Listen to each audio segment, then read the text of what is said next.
Bonjour et bienvenue au Nasdaq pour un nouveau numéro de Newstech Hebdo. Au sommaire cette semaine, Facebook fait encore parler de lui avec cette fois une opération séduction en France et en Europe pour étendre son empire. Et dans le secteur de la téléphonie mobile, Android vole la vedette à l'iPhone. La simple définition de réseau social risque bientôt de ne plus suffire à Facebook. Le site mastodonte de Mark Zuckerberg peut désormais se targuer des étiquettes de plateforme de jeux, de services, de location de films et de musique et plus récemment d'e-commerce. Facebook, c'est en effet 600 millions d'acheteurs potentiels et les annonceurs ne s'y sont pas trompés. Depuis plusieurs mois, votre page est criblée de publicités qui ciblent vos goûts. Eh bien, un nouveau pas a été franchi.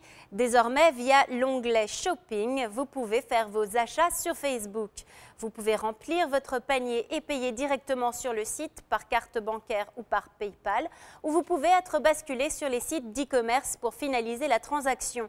En France, La Redoute s'est lancée sur le réseau en février dernier. Aux États-Unis, JCPenney, la compagnie Delta Airlines, Amazon ou Pampers ont déjà pignon sur réseau. Selon un responsable de Facebook, le site en constante évolution n'est qu'à 1% de ses possibilités. Une opération séduction a donc commencé en Europe et notamment à Paris afin d'attirer les développeurs. Mardi dernier, près de 200 personnes assistaient au premier Facebook Garage développeur parisien. Zuckerberg entend bien s'implanter en Europe. Des rendez-vous de ce genre se tiendront une fois par mois dans plusieurs grandes capitales de l'Union.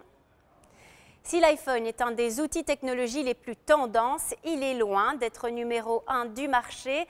Au pays des smartphones, Apple est loin derrière Nokia et Google. Selon une étude IDS Android, le système d'exploitation de Google devrait ravir près de 40% de parts en 2011 contre 21% pour le Symbian de Nokia et 15,7% pour l'iPhone d'Apple. En France, la bascule s'est faite en novembre 2010 sur 8 millions de smartphones vendus. 3 millions sont désormais dotés d'Android. Ainsi, sur l'Hexagone, Google devance Apple, suivi par le BlackBerry, puis par Nokia. Du côté des flops, le Phone 7 de Windows est le grand perdant. Lancé en octobre dernier, les ventes ne décollent pas. En 2011, les ventes de smartphones Windows ne devraient représenter que 5,5% du marché mondial.